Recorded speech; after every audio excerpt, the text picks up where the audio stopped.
Hej, jeg hedder Nicole. Jeg vil tage jer rundt på en lille tur rundt i Vejle til de steder, som betyder mest for mig. Og lige nu er vi på Himmelpind, som er et dejligt sted, fordi det så nemmere af gammel historie. Og så er Himmelpind, det er midtpunktet mellem Urhøj, hvor jeg er født og vokset op, og Vestbyen, hvor jeg har boet de sidste 10 år.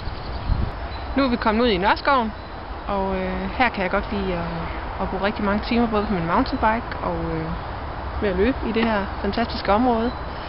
Og grunden til, at jeg synes, det er så dejligt herude, det er naturen, og jeg kan høre fuglene synge, og jeg kan følge med i årstiderne. Jeg kan se, når foråret kommer, ved at der bliver grønt på trætoppen. Det synes jeg er skønt. Så det her, jeg bruger en hel masse af min fritid.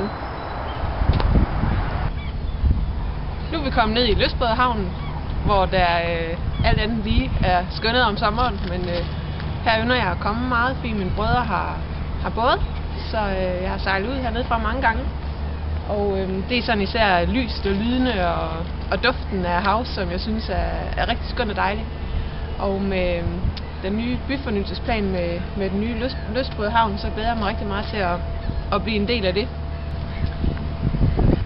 Nu er vi kommet op på toppen af Vejle, hvor det blæser godt, op ved Vejle Mølle.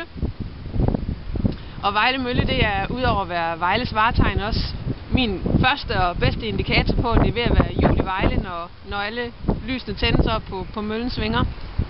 Og udover det, så ligger møllen på enden af Kidesvej dernede, hvor jeg hver år som stor cykelentusiast ynder at følge med i opløbet på kongeetappen på Post Danmark rundt. Eller i Post Danmark rundt. Nu er vi kommet ned på Vejle Banegård, knudepunktet i Vejle, selvom der ikke er sådan vanvittigt meget knudepunkt lige nu. Men jeg kan godt lide banegården, fordi det sådan lidt emmer af den der travlhed og rejseaktivitet. Og så er jeg selv kommet rigtig meget på banegården. Jeg har pendlet herfra til Aarhus i 5 år, da jeg læste derom, men blev boende i Vejle. Så man kan sige, at det er ikke så meget banegården som sådan, der betyder noget for mig. Men det er mere et symbol på det, der egentlig er her, som i Vejle, som betyder noget for mig. Nu er vi kommet ned i hjertet af Vestbyen, ned til spinderihallerne, som er nogle bygninger, som jeg synes er helt fantastiske. Og jeg er rigtig glad for, at de har fået en renovering, så de kan komme til den ret, jeg synes, de skal have. Jeg har valgt det her sted, fordi at, det er sådan for mig lidt af koblingen mellem fortid og fremtid, og fordi jeg synes, der er en masse små, spændende, innovative virksomheder, som holder til inde i spinderihallerne.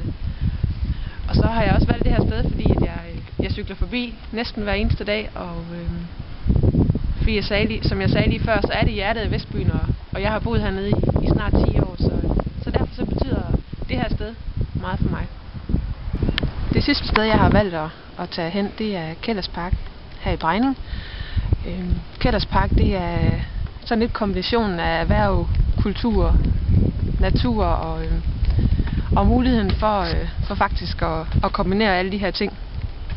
Det er også historien om noget gammelt, et forsorgshjem, som er blevet til et nyt moderne konferencecenter, og også muligheden for ligesom at skabe nogle nye fremtidsperspektiver.